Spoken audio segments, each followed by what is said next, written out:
بسم اللہ الرحمن الرحیم۔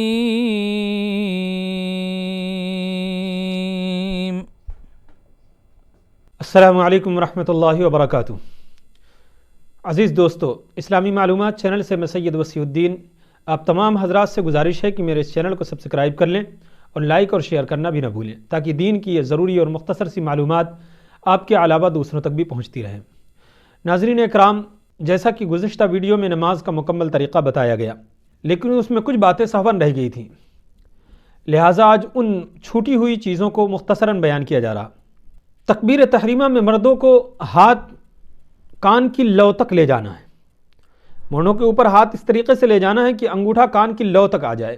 عورتیں اپنے ہاتھوں کو سینے تک لے جائیں گی تاکہ ان کی انگلیاں جو ہیں وہ مونڈھے کے مقابلے میں ہوں، اور اس کے ساتھ ساتھ یہ کہ وہ جو چادر اوڑھ کر کے نماز پڑھ رہی ہے اس چادر سے اپنے ہاتھ کو باہر نہیں نکالے گی۔ مرد اگر جاڑے کے دنوں میں چادر اوڑھے ہوئے ہیں، چادر سے باہر ہاتھ کر کے تکبیر تحریمہ کے لیے ہاتھ اٹھائیں گے۔ تکبیر تحریمہ کے بعد مرد کے لیے ناف کے نیچے نیت باندھنے کا طریقہ بتایا گیا تھا۔ عورت کس طریقے سے نیت باندھے گی یہ بات رہ گئی تھی۔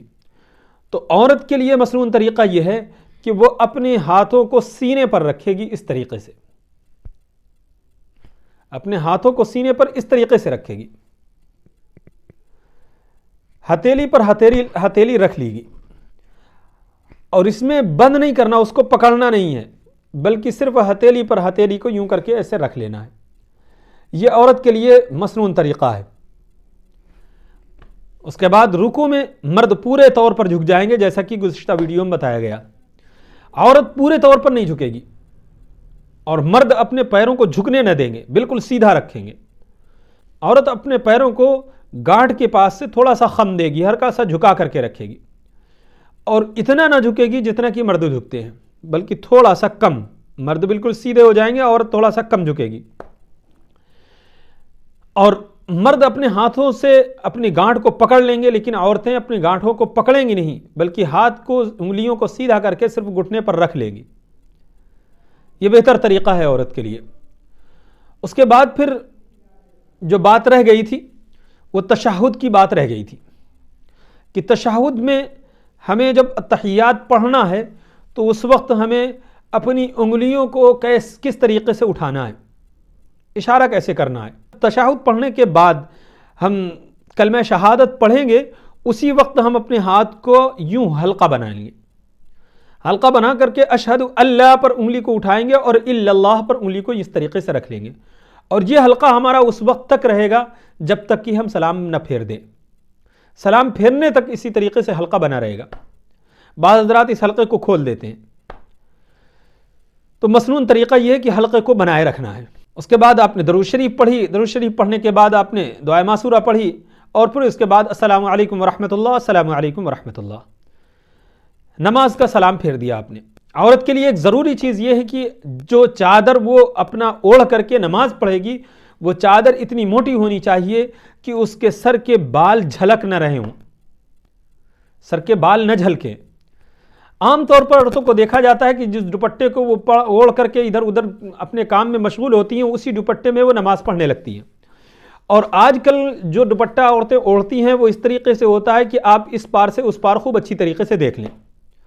اس دوپٹے سے مسلح ڈالنے کے بعد آپ کا پورا بال صاف ظاہر ہوگا، اس طریقے سے ہلکے دوپٹے میں۔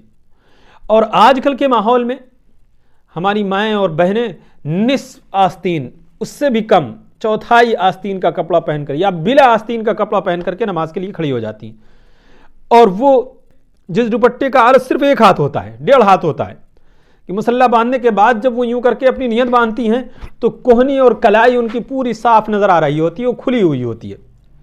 تو اس طریقے کے دوپٹے میں نماز نہیں ہوتی، اس لیے کہ آپ کا سطر سوائے ہتھیلی کے، یہ دونوں ہتھیلیاں، چہرہ اور قدم، اس کے علاوہ مکمل بدن آپ کا سطر ہے۔ سمجھنے والی بات ہے کہ جب یہ سطر آپ کا نماز کے باہر بھی اللہ رب العزت نے اس کو کھولنے سے منع فرما دیا ہے، تو نماز کے اندر کس طریقے سے آپ کے لیے درست ہوگا کہ آپ اس حصے کو کھول کر کے نماز پڑھ لیں۔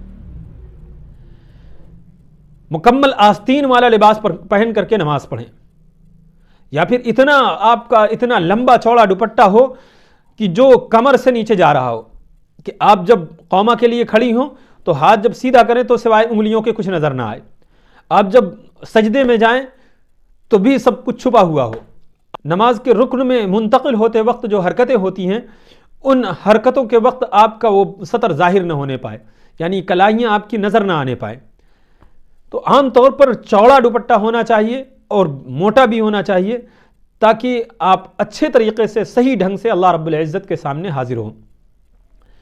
جو رواج ہم نے بنا لیا ہے، اس رواج میں آپ جتنی بھی خوبصورت، جتنی بھی چاہیں اچھی نماز پڑھیں، آپ کا اگر دوپٹہ اتنا ہلکا ہے کہ بال ظاہر ہو رہا ہے اور آپ آدھی آستین کی یا بلا آستین کا کپڑا پہن کر کے نماز پڑھ رہی ہیں، چاہے جتنا خوبصورت اور بہترین لباس ہو، آپ جتنی خود خوبصورت اور بہترین ہو، کچھ بھی اللہ رب العزت کے نزدیک پسند نہ آئے گا۔ جو اللہ رب العزت نے جو نظام بنایا ہے، جو قانون عطا فرمایا ہے، اسی کے دائرے میں رکھ کر کے آپ کو اللہ رب العزت کی عبادت کرنی ہے، اس دائرے سے باہر نہیں جانا ہے۔ بعض ہماری مائیں اور بہنیں یہ سمجھتی ہیں، خاص طور سے جدید تعلیم یافتہ، کہ یہ جو دوپٹے کا سر کا ڈھانپنا ہے یا بدن کو اس طریقے سے چھپا کر رکھنا ہے، یہ ہمارے بڑوں نے رائج کر رکھا ہے، ہمارے بڑوں نے اس چیز کو یہ لاگو کر رکھا ہے۔ ایسا نہیں ہے، یہ اللہ رب العزت کا نظام ہے، اس کا فریضہ ہے، یہ اللہ رب العزت نے آپ کے اوپر عائد فرمایا ہے، اس کی مکمل تابعداری کرنی ہے۔ اگر اس میں ذرہ برابر بھی اس سے روگردانی کی آپ نے تو پھر اللہ رب العزت کے یہاں سخت ترین عذاب آپ کے منتظر ہے۔ اللہ رب العزت ہم سب کو اس سے محفوظ رکھے۔ تو ناظرین اکرام، یہ نماز کی کچھ وہ چیزیں تھیں جو چھوٹ گئی تھیں، بتانے سے رہ گئی تھیں، تو ان کو مختصراً ذکر کر دیا گیا۔ نماز کے بعد، سلام پھیرنے کے بعد کچھ اذکار ہیں، ان اذکار کو یاد کر لینا چاہیے ہمیں۔ اس کے بعد آپ کو جو بھی اللہ سے مانگنا ہو، بالکل اللہ رب العزت کے سامنے اپنے ہاتھوں کو کاندھوں تک اس طریقے سے اٹھائیں، نہ بہت ملائیں ہاتھ کو اس طریقے سے، نہ بہت دور رکھیں، اس طریقے سے ہاتھ کو رکھیں اور رکھ کر کے اللہ رب العزت سے اپنا جو کچھ بھی کہنا ہو اللہ سے کہیں اور مانگیں۔ اس لیے کہ اللہ کے نبی صلی اللہ علیہ وسلم کا ارشاد ہے کہ سب سے زیادہ اگر آپ کی دعا قبول ہوتی ہے تو دو وقتوں میں قبول ہوتی ہے، ایک یا تو تہجد کے وقت رات کے آخری پہر میں، اور دوسرے فرض نمازوں کے بعد۔ تو ان وقتوں میں خاص طور سے دعا کو ترک نہ کریں۔ اللہ رب العزت کو پسند ہیں وہ لوگ جو اللہ رب العزت کے سامنے ہاتھ پھیلا کر کے مانگتے ہیں، اور پھر اس کے بعد جب آپ ہاتھ اٹھا کر کے یوں دعا کر چکے تو اس کے بعد ہاتھوں کا چہرے پر اس طریقے سے پھیر لینا، یہ بھی اللہ کے نبی صلی اللہ علیہ وسلم سے ثابت شدہ ہے، عمل ہے۔